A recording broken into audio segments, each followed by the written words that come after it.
हमारी संस्कृति, हमारे संस्कार सदा रहें हमारे साथ। सब्सक्राइब करें तिलक। विप्रवंश की अस्प्रभुताई अभय हो ही जो तुम्हें डराई।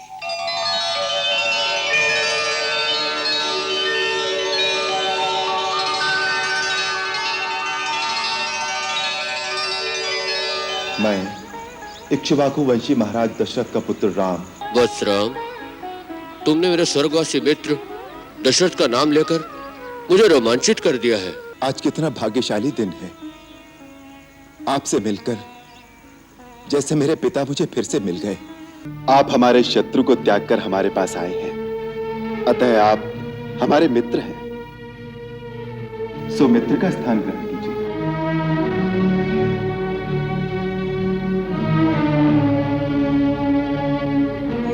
अरे ये कैसे हो सकत है? क्या? अरे भार तो तब सहन करेगी जब इस नाव नाव रह जाए।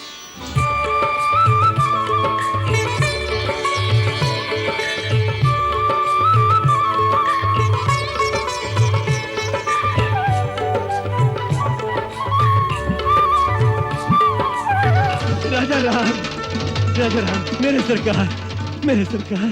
सरकार नहीं, सखा। सखा, मित्र, मित्र, प्रभु।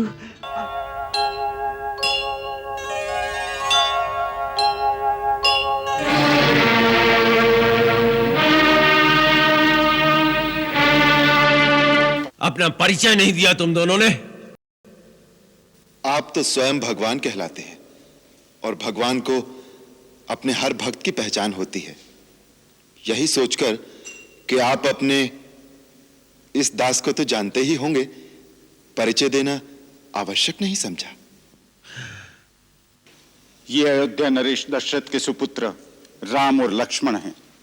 हम ये जानने आए हैं कि हमारे आराध्य भगवान शिव के धनुष को तोड़ने का दुस्साहस किसने किया है?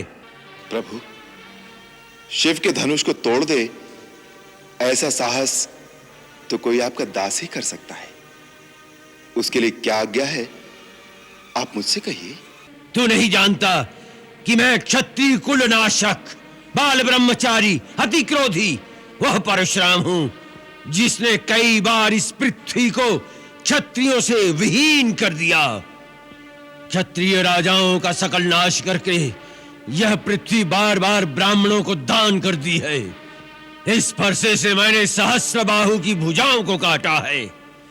इसी फरसे से मैंने बार बार क्षत्रियों का लहू पिया है और आज तुम्हारे लहू से इस फरसे की प्यास बुझाई जाएगी। आपका अपराधी मैं हूं, मेरे ही हाथ से यह धनुष भंग हुआ है। यदि दंड देना है तो मुझे दीजिए। मुझे अपना दास समझकर चाहे मुझ पर कृपा कीजिए या क्रोध कीजिए या फिर मेरे प्राण ले लीजिए। जिस प्रकार भी आपका यह क्रोध शांत हो सके, मैं वो उपाय करने को तैयार हूं। तुम भी कुछ कम धूर्त नहीं हो। भगवान शंकर का धनुष तोड़कर अब मुझे ही ज्ञान सिखा रहे हो।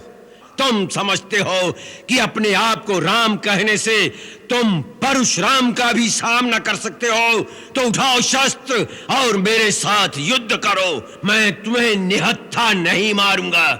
प्रभु, यदि रण में हमें कोई ललकारे तो क्षत्रिय धर्म के अनुसार हम उससे अवश्य लड़ेंगे, चाहे वह स्वयं काल ही क्यों ना हो।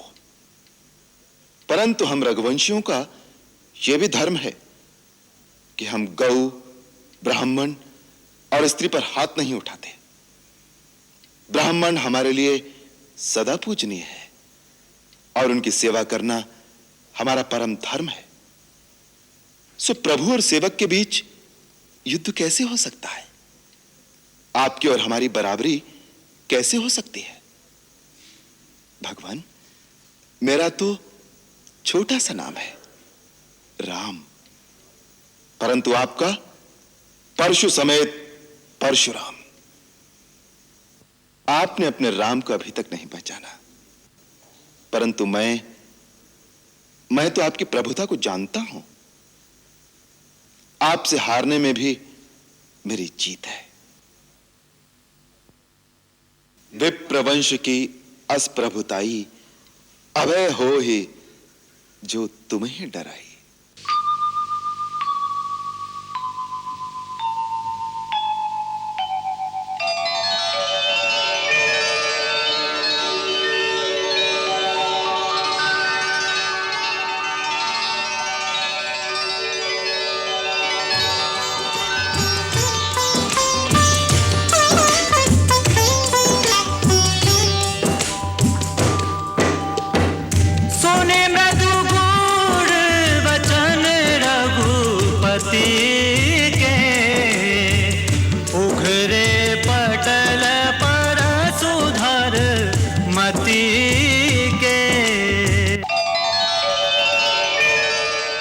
राम, ये धनुष है।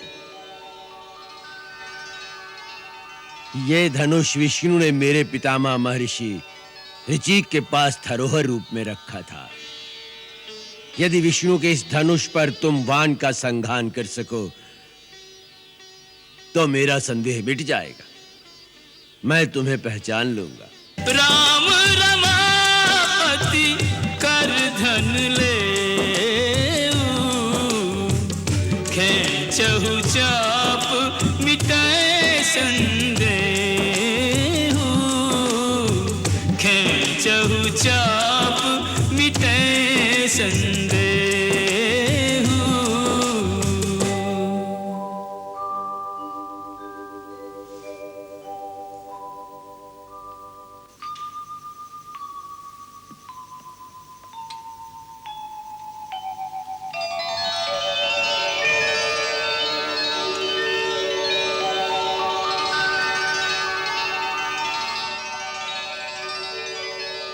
रघुनंदन, आप जानते हैं कि यह दिव्य वैष्णव बाण कभी खाली नहीं जाता, परंतु एक तो आप ब्राह्मण हैं और दूसरे गुरु विश्वामित्र की बहन के पौत्र हैं, इसलिए मैं यह अमोघ बाण आप पर नहीं छोड़ सकता।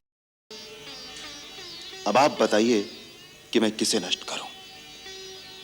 आपके पास मन की गति से सर्वत्र आने जाने की जो शक्ति है उसे, या आपने अपने तपोबल से जो पुण्य लोक अर्जित किए हैं उनका नाश करो। हे रघुनंदन, मेरी आवागमन की शक्ति का नाश न कीजिए, क्योंकि मैंने जब अपने गुरु कश्यप जी को ये सारी पृथ्वी दान की थी तो उन्होंने मुझे कहा था कि अब तुम मेरे राज्य में नहीं रह सकते। तब से मैं कभी भी पृथ्वी पर रात्रि में विश्राम नहीं करता। मुझे रात को महेंद्र पर्वत पर जाने के लिए उस शक्ति की परम आवश्यकता है, परंतु आप इस अमोघ बाण से हमारे पुण्य लोकों का नाश कर दीजिए, जिसके साथ नाश हो जाएगी हमारी कीर्ति, हमारा अहंकार और अहंकार जनित हमारा क्रोध। राम, इसे पूर्व दिशा में छोड़ दो।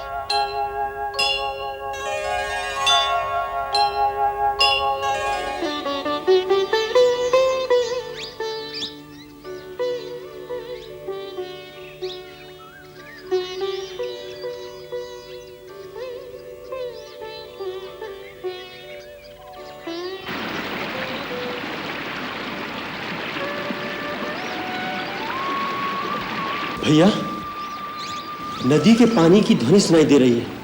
लगता है हम गोदावरी के पास आ गए हैं। हाँ लक्ष्मण, यही पंचवटी होगी। वो देखो, वो क्या है?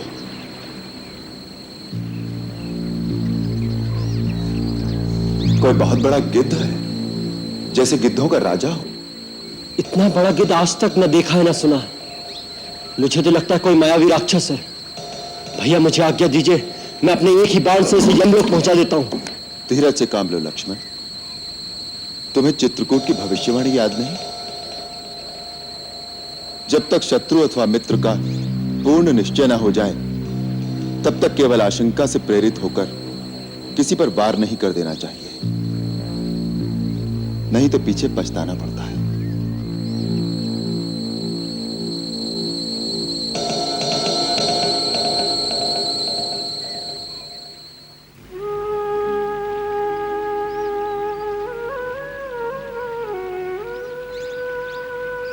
हे महापक्षी, मैं आपका परिचय जानने की इच्छा से आपके सम्मुख आया हूं।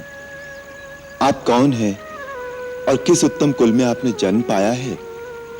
यदि आप उचित समझें तो हमें बताने की कृपा करें।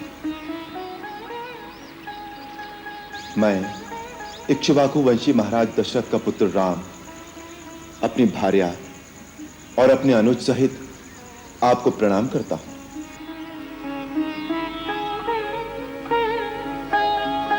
वत्स राम, तुमने मेरे स्वर्गवासी मित्र दशरथ का नाम लेकर मुझे रोमांचित कर दिया है। महापराक्रमी महाराजा दशरथ के साथ मेरी मित्रता देवासुर संग्राम के समय हुई थी, जब उन्होंने सम्रासुर का संहार किया था। उस दिन उन्होंने मुझे गले लगाकर कहा था कि जटायु, तुम मेरे प्राणों जैसे प्यारे हो। तुम उनके पुत्र हो तो जैसे मेरे ही पुत्र हो। रघुनंदन महर्षि कश्यप के 2 पुत्र हुए थे, गरुड़ और अरुण। गरुड़ श्री विष्णु जी की सेवा में चला गया और अरुण सूर्यदेव की सेवा में लीन हो गया। मैं उन्हीं अरुण का पुत्र हूं। हम 2 भाई हैं। मेरे बड़े भाई संपत्ति गिद्धों के राजा हैं। मेरा नाम जटायु है। तुम लोग पंचवटी में पनकुटी बनाकर रहो। मैं उसके आसपास ही एक प्रहरी की भांति तुम्हारी रक्षा करता रहूंगा। पक्षीराज, आज कितना भाग्यशाली दिन है। आपसे मिलकर जैसे मेरे पिता मुझे फिर से मिल गए। अब मैं अपने आप को फिर से सनात और सुरक्षित अनुभव करता हूं। लक्ष्मण, यहीं पर अपनी पर्णकुटी बनाओ। हाँ वत्स, उधर नदी के किनारे वो स्थान सबसे उत्तम है।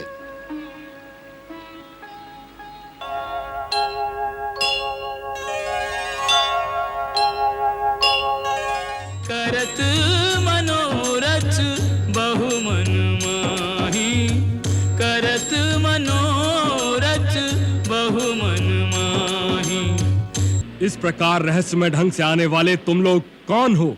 हे कपिराज, मेरा प्रणाम स्वीकार करें। मैं लंकापति महाराज रावण का छोटा भाई हूं। मेरा नाम विभीषण है। मैं अपना घर बार छोड़कर श्री राम की शरण में आया हूं। भगवान राम शरणागत वत्सल हैं। आप जाकर उन्हें निवेदन कीजिए कि विभीषण उनसे शरण मांगने आया है। अच्छी बात है, हम श्री राम तक आपका संदेश पहुंचा देते हैं, परंतु तब तक आप वहीं रहिए।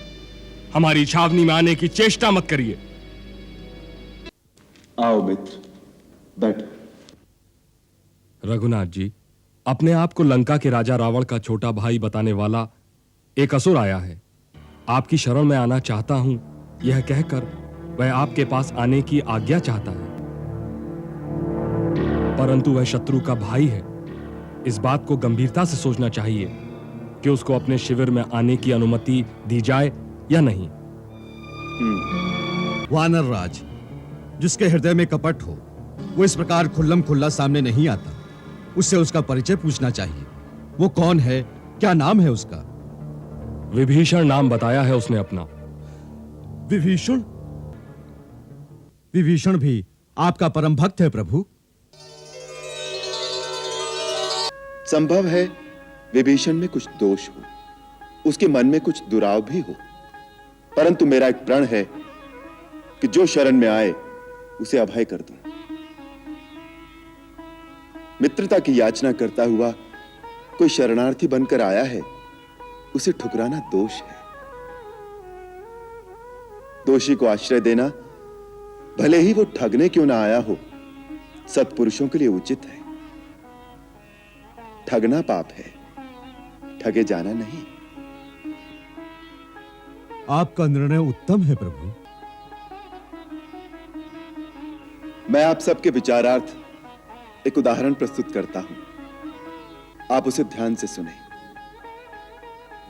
पूर्व काल में महर्षि कण्व के पुत्र महान सत्यवादी महर्षि कंडू ने एक धर्म विषयक निर्णय दिया था। आर्तो वा यदि वा दृष्ट परेशान शरणम गता अरे प्राणानाम परित्यज रक्षितव्यः कृतात्मना। यदि शत्रु भी शरण में आए और दया की याचना करे तो उसे भी निराश नहीं करना चाहिए। शत्रु दुखी हो या दुरात्मा, यदि वो विपक्षी की शरण में आ जाए तो निर्मल मन वाले श्रेष्ठ पुरुष को अपने प्राणों का मोह छोड़कर उसकी रक्षा करनी चाहिए। यदि वो ऐसा नहीं करता तो पाप का भागी होता है। शरणागत का त्याग स्वर्ग और सुयश की प्राप्ति को मिटा देता है। यदि शरण में आया हुआ प्राणी रक्षक के सामने नष्ट हो जाए तो वो उसके सारे पुण्य को ले जाता है।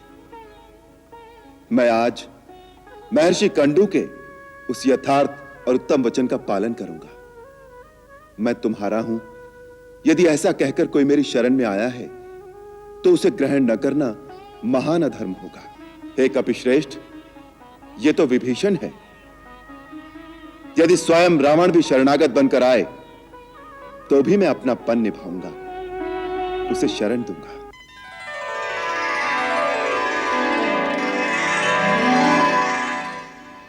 युवराज अंगद, उसे आदर के साथ हमारे पास ले आओ। जो आज्ञा प्रभु।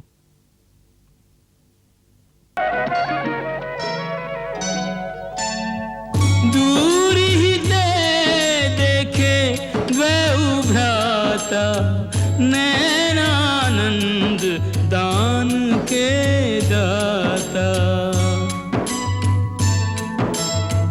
बहुरी राम छवि धाम बिलो की रहे उठटुकी एक टक पल रोकी।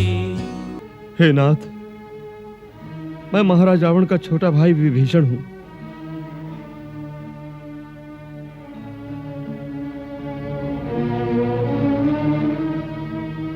हे देवताओं के रक्षक, मुझ में सारे अवगुण हैं।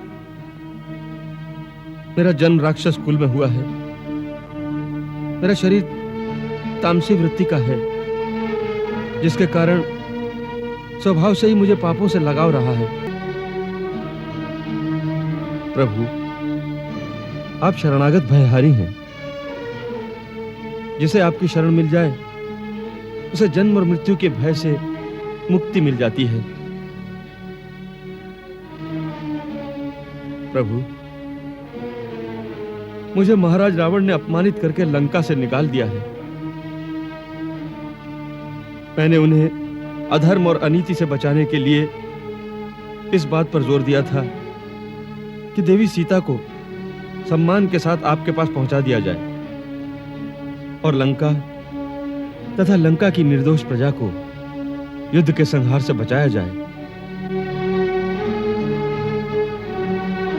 परंतु वो किसी प्रकार नहीं माने। मैंने अपना मुकुट तक उनके चरणों में रख दिया। उन्होंने उसे भी ठोकर मारकर दूर फेंक दिया।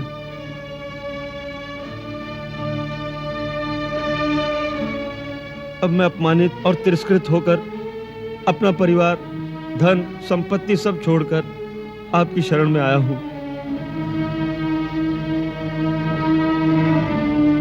मेरी रक्षा करो प्रभु, मेरी रक्षा करो।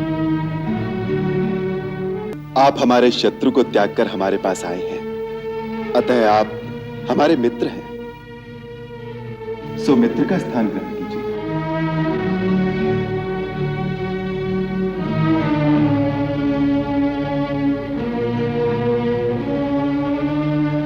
स्वामी, मैं तो एक सेवक बनने आया था। आपने मुझे मित्र का स्थान दे दिया। मैं इसका पात्र नहीं था। यह आपकी विनम्रता है और यही आपकी महानता भी है लंकेश। लंकेश?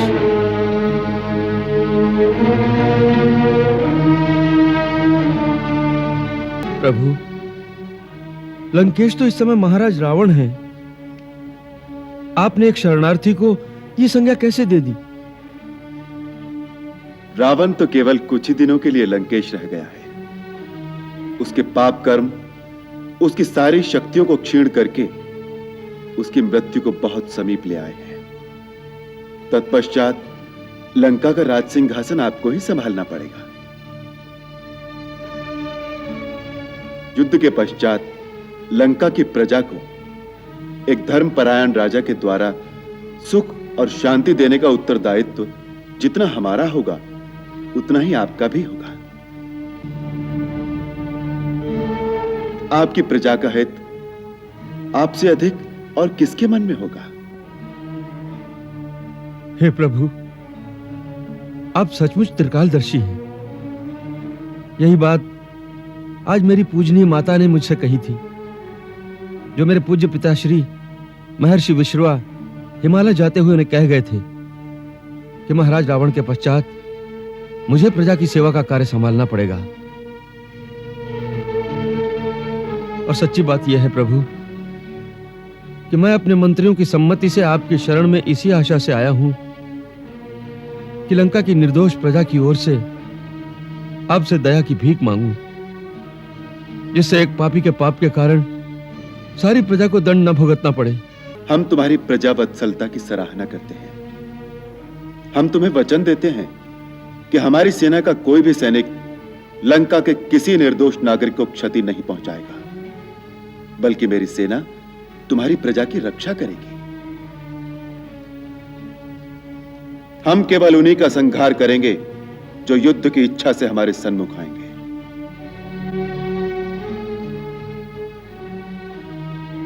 मैं लंका निवासियों की ओर से कोटि कोटि धन्यवाद करता हूं।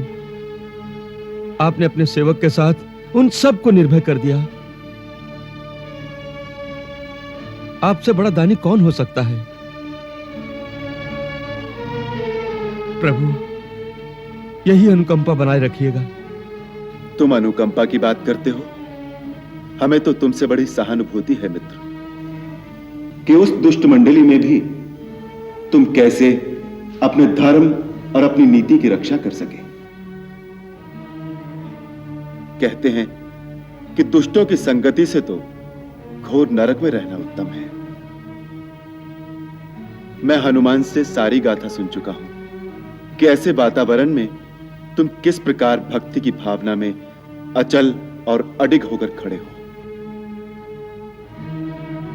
प्रभु, सारी शक्ति भक्ति ही देती है। उसमें भक्त की कोई शूरवीरता नहीं। जिस क्षण आपकी छवि मन में उदय हो जाती है, उसी क्षण मन से काम, क्रोध, लोभ, मोह, अहंकार आदि भाग जाते हैं। अन्यथा तो मुनिगण भी सहस्त्रों वर्ष ध्यान लगाकर भी कुछ नहीं पाते।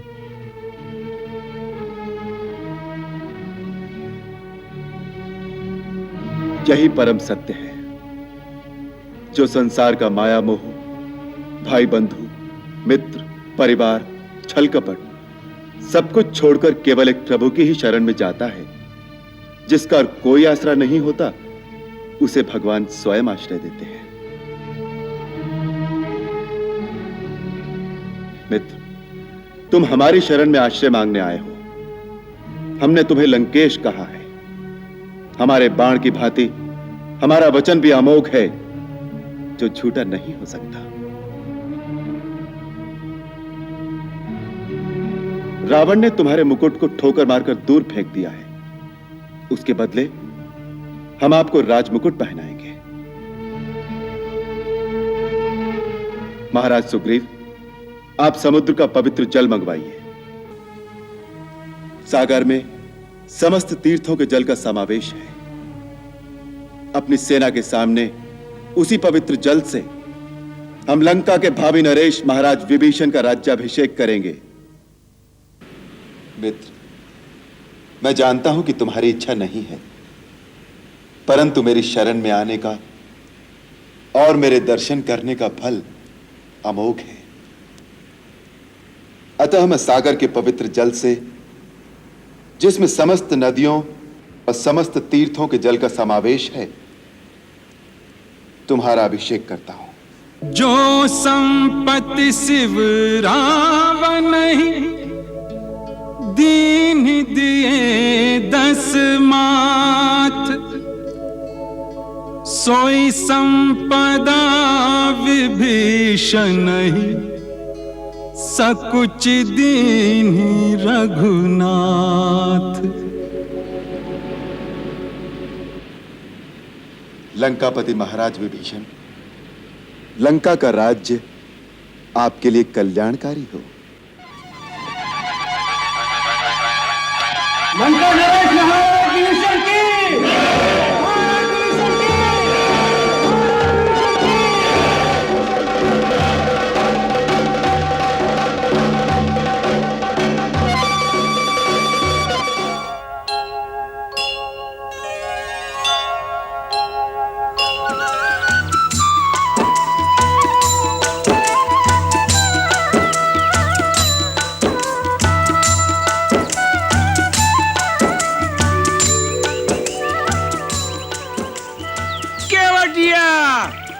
शीघ्र आओ। अरे कहाँ मर गए, शीघ्र आओ यहाँ।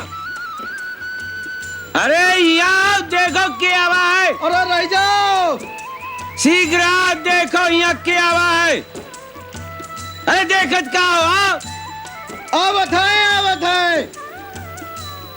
न जाने कौन आएगा बाबा बहन।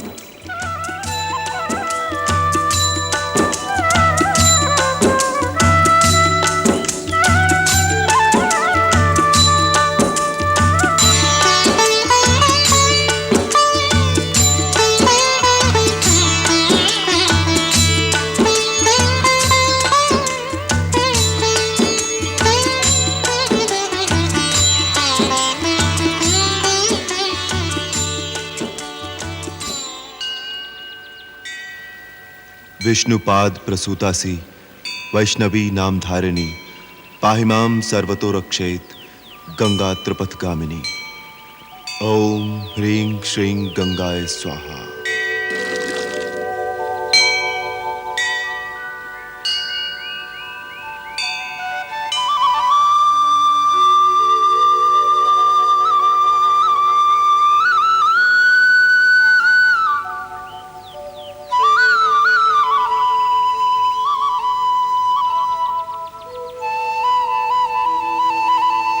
अब और कब तक हमारे लिए भाग दौड़ करते रहोगे मित्र?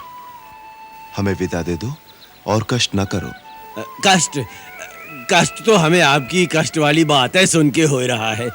कृपा निधान थोड़े दिन अपने साथ रहे दो, हमारा मान बढ़ जाएगा। का सोचत हो महाराज, हमका साथ में रहे दो। आप जब भी हमका आज्ञा देंगे हम वहीं से वापस लौट जाएंगे, तुम्हार सौगंध। आए गए सरकार, आज्ञा करो सरकार। अरे हे केवटवा, देख तोरी नाव में बैठे के बदे के आवा है। अयोध्या के राजा राम, भैया लक्ष्मण और मैया सीता देवी गंगा पार उतार दो हमका। तो ये है राजा रामचंद्र, तुहार जय जयकार बनल रहे भैया। जय हो लक्ष्मण भैया, जय हो सीता मैया, जय हो। भैया केवट, अपनी नाव को थोड़ा किनारे पर ले लो, जिससे देवी सीता उसमें सुगमता से चढ़ सके। अरे ये कैसे हो सकत है? क्यों? अरे आप क्या पार कराई दे और स्वयं बीच मझधार में डूब जाए? क्या तुम्हारी नाव हमारा भार नहीं सहन कर सकेगी? अरे भार तो तब सहन करेगी जब इस नाव रह जाए। अर्थात हम समझे नहीं। ऐसा नादान न बनो कृपा निधान। ई चरणन का बखान हमाऊ सुने। इन्हीं चरणन की रज से पत्थर की शिला सुंदर नारी बन गई। इन्हीं चरणों के जादू टोना से हमरी काठ की नैया न जाने का से का बन जाए। और एक बार नैया गई तो केवट की हो गई जय गंगा मैया की। ना भगवान ना, हम आपके नाव पे ना ही चढ़ावेंगे। तो फिर हम गंगा पार कैसे करेंगे? एकर एक मार्ग है। क्या? रघुराई है रघुराई, रघुराई है रघुराई, पग धोकर नाव चढ़ई हूँ, पग धोकर नाव चढ़ई हूँ। बिन पग धोए सुन मोर राजा, बिन पग धोए सुन दाता, नहीं गंगा पार कर रही हूँ, पग धोकर नाव चढ़ई हूँ, पग धोकर नाव चढ़ई हूँ।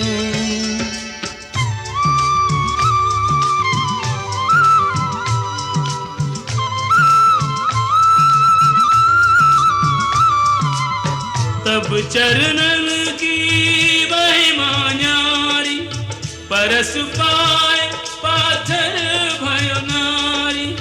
मोरी नैया काठ की नैया, ये बेचारी काठ की नैया। सगरे कुटुंब की पालनहारी, यही सगरे कुटुंब की पालनहारी। नौका से ये नार भई तो, नौका से ये नार भई तो, कित जई हो कहा खई हो, नहीं यो नहीं नाव चढ़ई हो, पग धोकर नाव चढ़ई हो।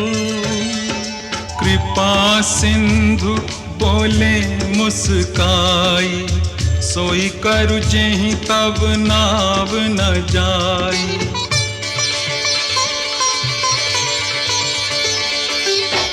वे ज्ञानु जल पाए पखारू, होत विलंब उतारहि पारू।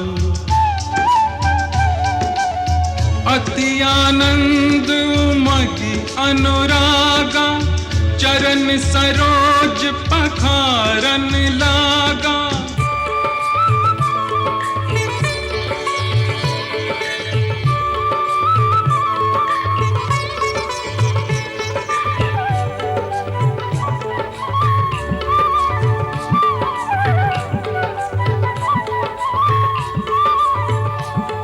वर्षि सुमन सुर सकल सिहाही, एहि सम पुण्य पुंज को नाही, एहि सम पुण्य पुंज को नाही।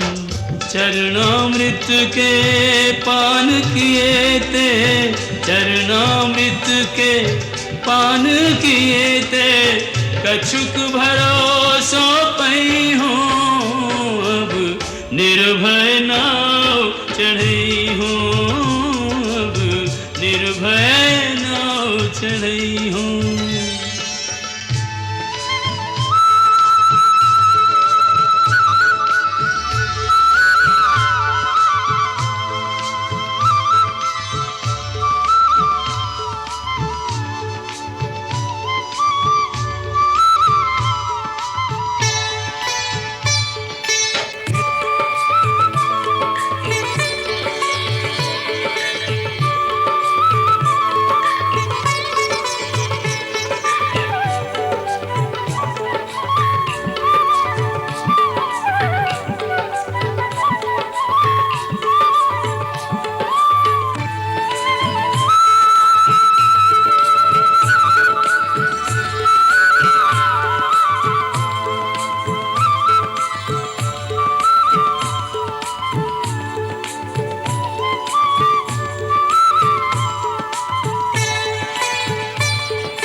अच्छा भाई, अब हमें आज्ञा दो।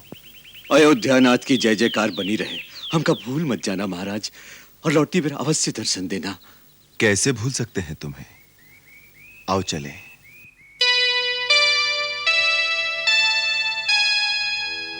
भगति में डूबो बावरो के वट, प्रभु पग धूलि लगावत माथा।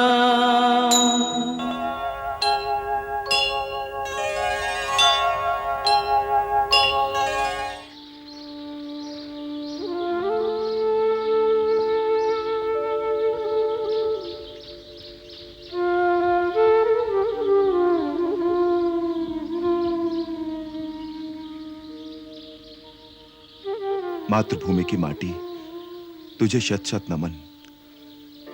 हे इक्ष्वाकु वंशियों की जन्मभूमि, पृथ्वी की सबसे पावन धरती, राम आज तेरे आंचल की छाया से दूर जा रहा है, परंतु मैं जहां रहूंगा मेरा हृदय तेरी पावन मिट्टी से लिपटा रहेगा।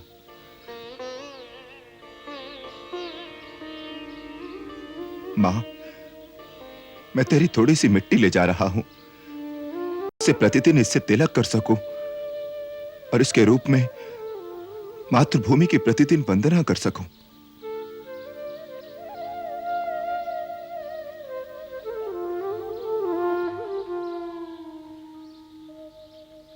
यहां से निषाद राज गो की सीमा सिंहवीरपुर आरंभ होती है।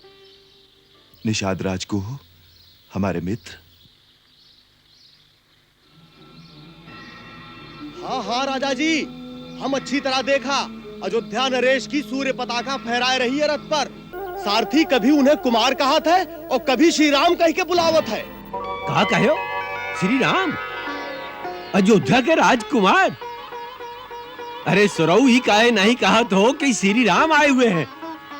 हमरे मित्र, हमरे गुरु आश्रम के सखा, हमरे सरकार हमरे गांव में आए हैं। आज रात यहीं गंगा किनारे इस वृक्ष के नीचे विश्राम कर लेते हैं। कल प्रातः गंगा पार करने की व्यवस्था करेंगे। जो आज्ञा।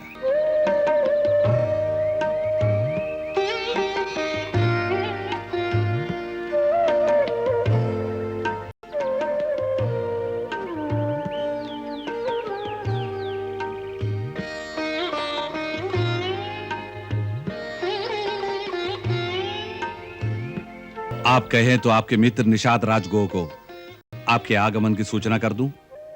नहीं आर्य, उन्हें व्यर्थ में क्यों कष्ट देते हैं? प्रातः सूर्योदय होते ही तो प्रस्थान करना है। राजा राम, राजा राम, राजा राम, मेरे सरकार, मेरे सरकार। सरकार नहीं, सखा। सखा, मित्र, मित्र। प्रभु, आखिर आप आ ही गए ना हमारे गांव में। हमरे गांववासी आपके दर्शनों के लिए आ रहे हैं। आप विराजिए, पधारिए प्रभु, विराजिए, विराजिए।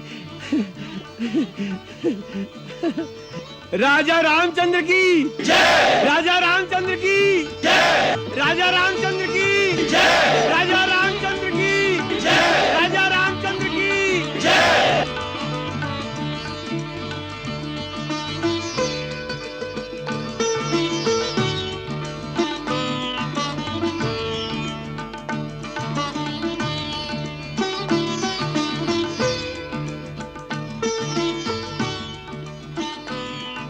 मित्र, तुमसे मिलकर बहुत प्रसन्नता हो रही है।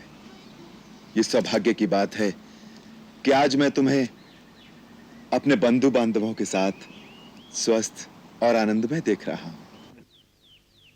कहो मित्र, तुम्हारे राज्य में, तुम्हारे परिवार में तथा तुम्हारे वनों में सर्वत्र कुशल तो है? सब आपकी कृपा है सरकार। तुमने प्रेमवश ये जो कुछ सामग्री प्रस्तुत की है उसे मैं स्वीकार करता हूं, परंतु दूसरों की दी हुई कोई भी वस्तु मैं ग्रहण नहीं कर सकता, अपने उपयोग में नहीं ला सकता। अब मुझे तपस्वी की भांति धर्म में स्थित होकर वन में निवास करना है। वन में निवास करियो का? लेकिन क्यों? ई गुत्थी हमारी समझ में नहीं आवत है सरकार। अभी तक तो आप यो नहीं बताए हो कि मुनि व्रत किस कारण धारण किया है आपने। सरकार ई कैसन छवि बनाए हो और ये जनक नंदिनी देवी सीता तुम्हारी भाऊजी। भाऊजी नहीं, भाऊजी कहे कि औकात इस दास की नहीं। ई देवी अयोध्या की राज रानी, ये तो हमार माई सीता मैया है। बस यह मान के मगन रहेंगे हम। माई आपन चरण छुए दो हमका। नहीं नहीं, हमारे लिए जैसे लक्ष्मण भैया वैसे ही आप। धन्य हो, जियो राजरानी सीता, चुप चुप जियो, तुहार सुहाग बना रहे। हाँ मैं बहुत दुनिया देखे हैं सरकार। आपन बिटवा का राजा बनावे की खातिर सौतेले को बनवास दे दिया, यह बात है ना सरकार। निषाद राज, तुम तो हमारे मित्र हो, हमारी माता का अपमान मत करो। रूठिए नहीं सरकार, हमारी इतनी मजाल कहाँ। बस आज हमार मेहमानदारी कबूल कर लें। हम वनवास का व्रत ले चुके हैं, इसलिए नगर में प्रवेश करना हमारे लिए वर्जित है। अब हमें तपस्वियों और मुनियों की तरह जीवन व्यतीत करना होगा। हम घास और पत्तों के बिछौनों पर सोएंगे। जैसी सरकार की इच्छा। गंगा तट पर ही आपकी सेवा करके हम जीवन धन्य कर लेंगे।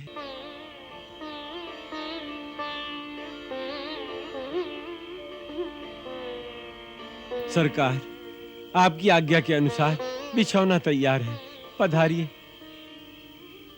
आओ सीते।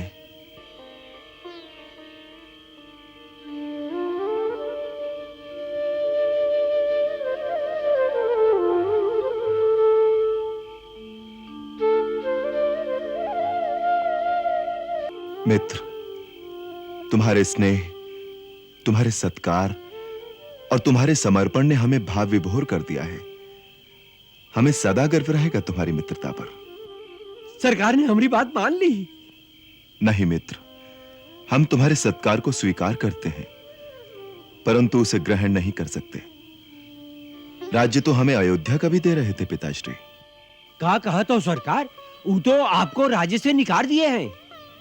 उन्होंने नहीं निकाला, हम स्वयं निकल आए उनके वचन की आन रखने के लिए।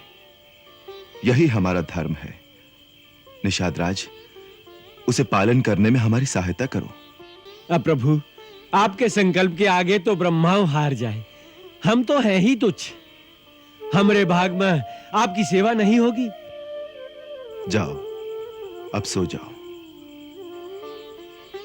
लक्ष्मण, जाओ भैया, तुम भी विश्राम करो।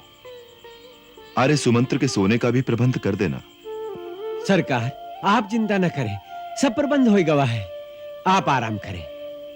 आओ लक्ष्मण भैया, आओ। सीते, तुम भी सो जाओ। वन में तो ऐसे ही बिछौने मिलेंगे।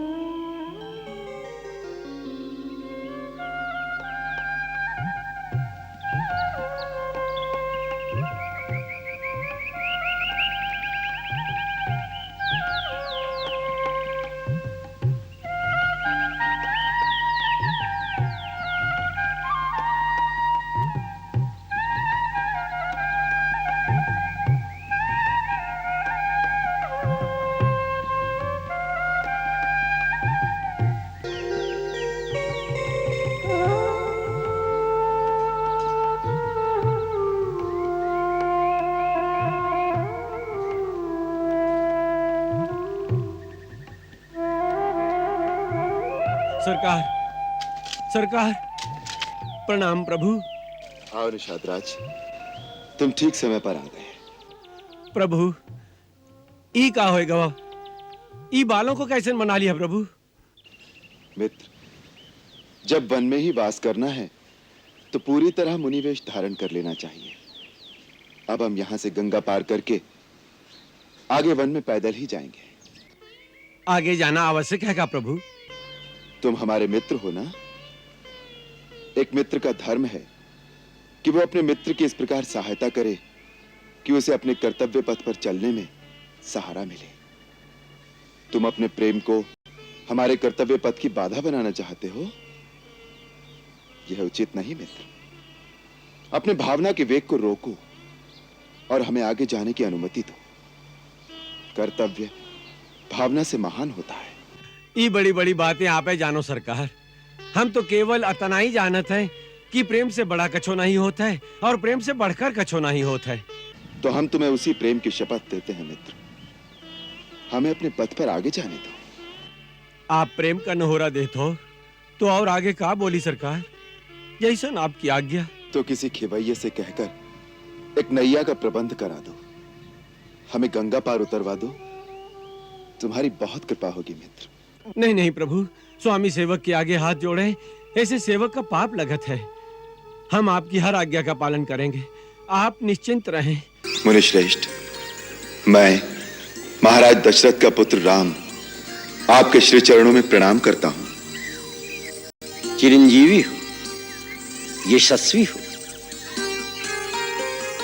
पधारो हे राम, आसन ग्रहण करो। बैठो विदेही।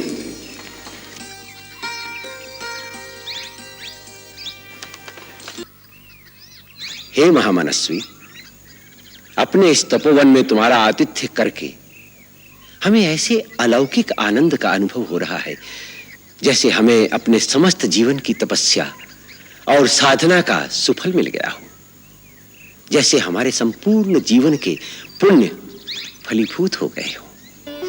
हे मुनीश्वर, आप जिसका आदर करें वो बिना प्रयास ही बड़ा हो जाता है।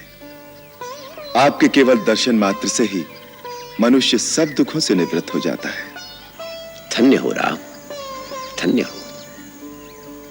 बस एक ही बात हमारे मन को खिन्न कर रही है। हमारे परम मित्र महाराज दशरथ ने बिना अपराध ही तुम्हें वनवास कैसे दे दिया? आप तो त्रिकालदर्शी हैं, सर्वज्ञ हैं। आप तो जानते ही हैं कि पिताश्री ने मुझे वनवास देकर मुझ पर इतना उपकार किया है कि मैं आप जैसे पुण्य तीर्थ महात्मा के दर्शन कर सका।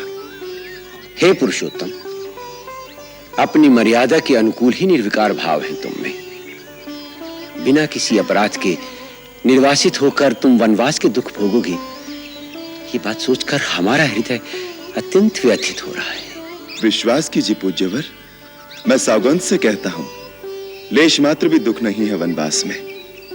अत्यंत आह्लादकारी अनुभव हो रहे हैं वनवास के नवजीवन में। आप जैसे महामनीषियों, मुनियों और तपस्वियों के दर्शन होंगे। भांति भांति के साहस, सत्कर्म और असहाय जनों की सेवा के सुअवसर प्राप्त होंगे। धन्य हो रघुकुल केसरी, धन्य हो। तुम्हारा आत्मबल, तुम्हारा आत्मविश्वास हम तपस्वियों से बढ़कर है।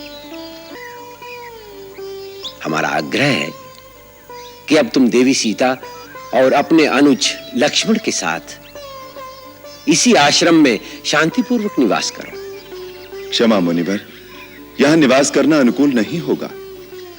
क्यों वत्स? हमारे राज्य की सीमा यहां से समीप ही है।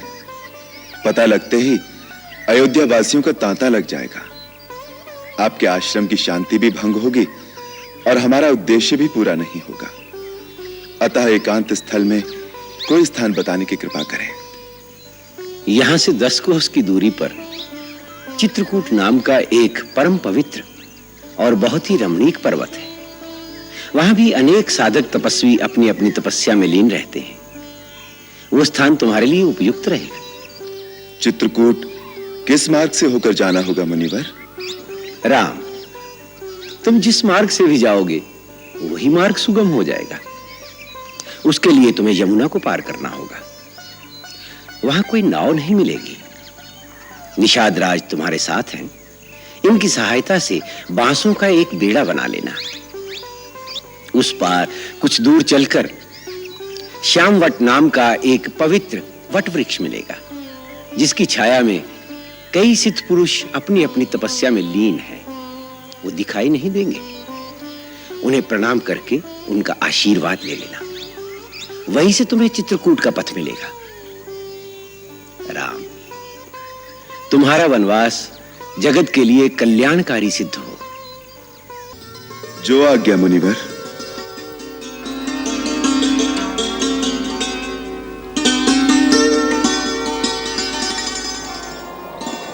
ला भैया, धनुष मुझे दो, मैं इसे रखता हूं।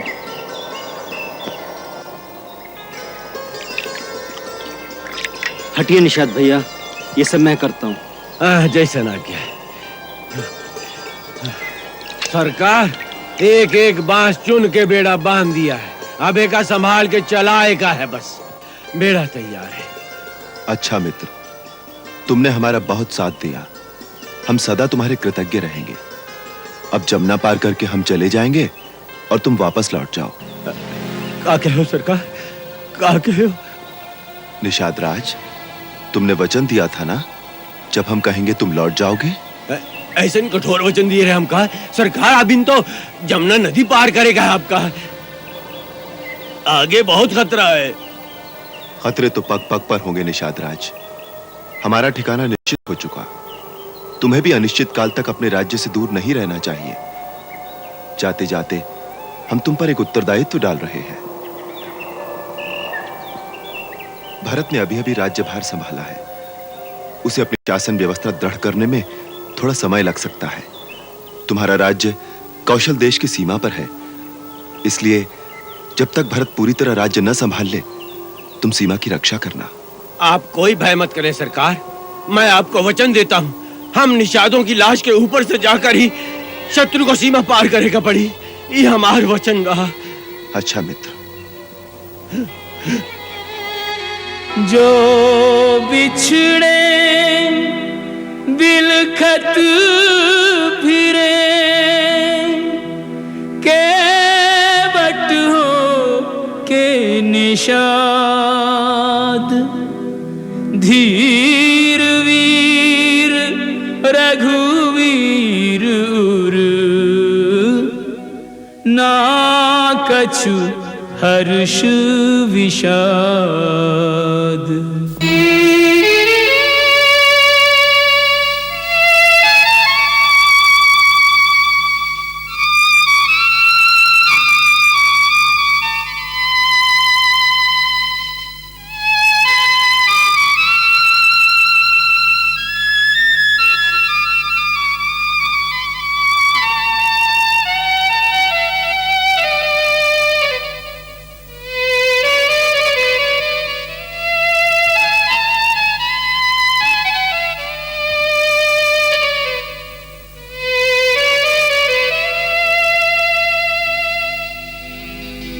गहरी नदियाँ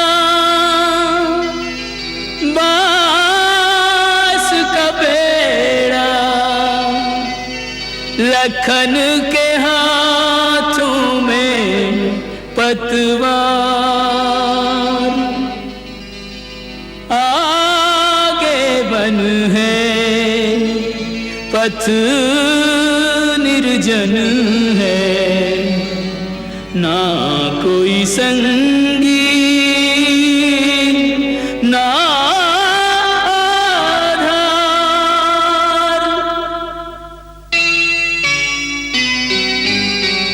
विधना तेरे लेख किसी की समझ न आते हैं, जन जन के प्रिय राम लखन सिय बन को जाते हैं।